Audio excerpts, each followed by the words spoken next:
The situation began Friday evening with a quick rise in oil prices, a substantial increase in gold's value, and a surprising strengthening of the US dollar, a currency many had predicted would collapse and which seemed to be recovering from a severe setback. Iran responded with attacks throughout the Middle East, but the unfolding situation was broader and more unusual than a typical regional conflict. An essentially invisible struggle commenced overnight, fought with currencies rather than weaponry. While the world watched the explosions, financial institutions focused on bonds. For months, the BRICS countries, Brazil, Russia, India, China, and South Africa, had been aiming for a world less dependent on the US dollar, advocating for de-dollarization, alternative trade methods, and a gold-supported BRICS currency, with some believing the dollar's long-held influence was ending. Iran's subsequent membership in BRICS led to headlines questioning the dollar's dominance.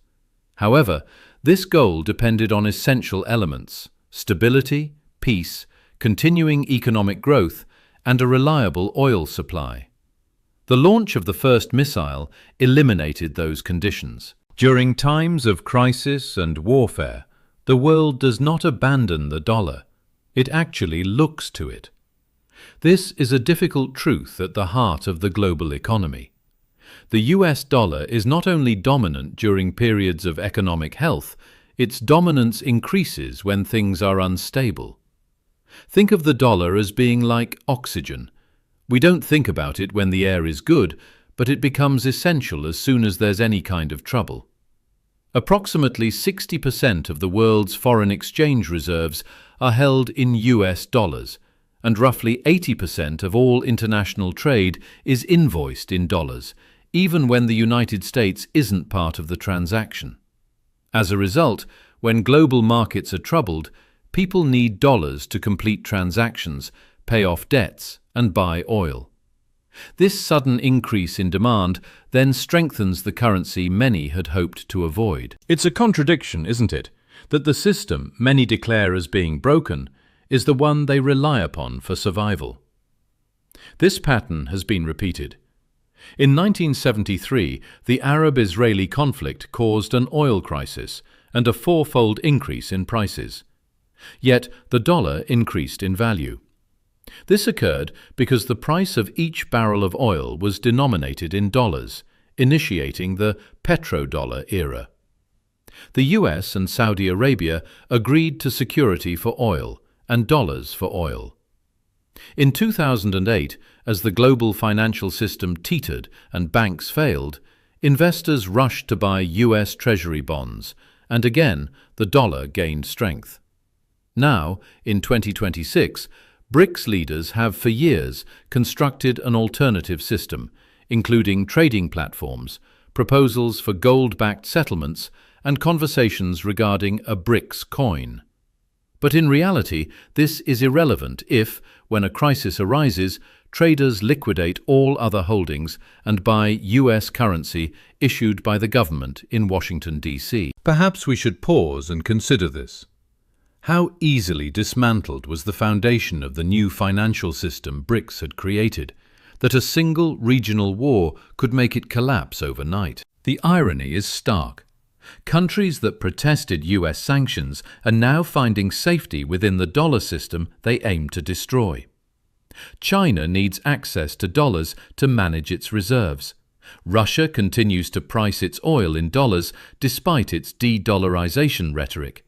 And India finds itself awkwardly situated between the East and West, trading in rupees one day and quickly protecting its dollar reserves the next. It is like trying to beat an addiction while secretly carrying the addictive substance in your pocket. This is something to keep in mind as things move forward.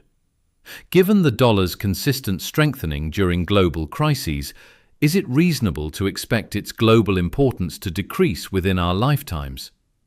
I would appreciate your thoughts, and I am especially interested in hearing from anyone who continues to think a BRICS-based alternative is possible after recent developments. You've likely followed this line of reasoning this far because you appreciate detailed, logical explanations over sensationalized quick news. And that in itself provides a strong reason to continue watching this channel. An important development is unfolding with very little public attention. As tensions with Iran increase, investors are selling currencies considered to be more volatile: the Brazilian real, the South African rand, and the Indian rupee, and are once again purchasing US Treasury bonds. The dollar index went up 4% in just 2 weeks. This isn't the largest increase ever, but it is a notable signal that the world still considers the dollar a safe investment in unstable times. At the same time, the cost of oil has risen to over $100 a barrel. Countries like China, which need oil to run their factories, are spending billions of dollars simply to keep production going. Since oil is bought and sold using dollars, this cost is essentially doubled, clearly demonstrating who is in control of the workings of international trade. As a result, the effort to move away from the dollar is failing due to issues within the alternatives themselves. Let's look at some figures that aren't being widely discussed. The BRICS countries together make up about 33% of the world's total economic output, GDP, when calculated by purchasing power parity. Yet they are responsible for less than 5% of all global financial transactions. Merely talking about replacing the current global payment system isn't enough. You also need the necessary infrastructure, the available money, developed bond markets, and trust in the system. Despite its large debt and internal challenges, the United States still offers all of these.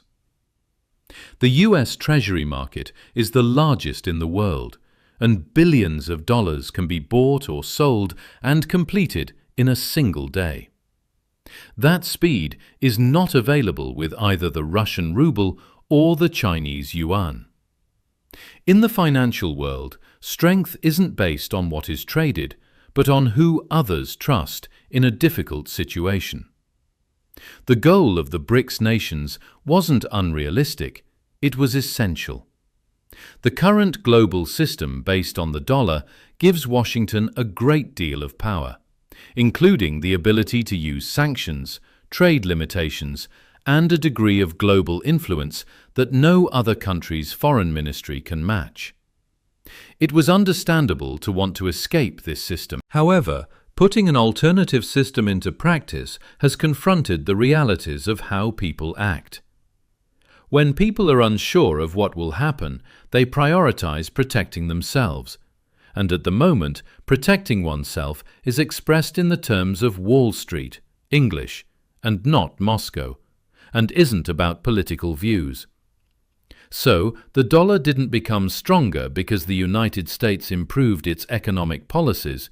It strengthened because the rest of the world isn't yet able to function without the dollar's influence. And that brings us to where we are now. We have a global monetary system that everyone says they dislike, but secretly depends on. A financial system that consistently bounces back from predictions of its downfall. War can briefly lower the value of currencies, but losing confidence in a currency destroys it completely. At the present time, the world still has confidence in the dollar's financial reports, in the American banking system, and in the belief that this currency will hold its value during chaotic times. But what will occur when even that confidence is lost? Because eventually it will be. The currency of every great empire will eventually be questioned. It might not happen this decade or the next, but history doesn't show any lasting winners. The central question is, when that day arrives, what will replace it? A BRICS currency? A digital yuan? Or something we haven't yet considered? For now, the dollar, the currency many people had hoped would collapse, remains the world's most durable currency. The empire that loses every argument and yet never surrenders its authority.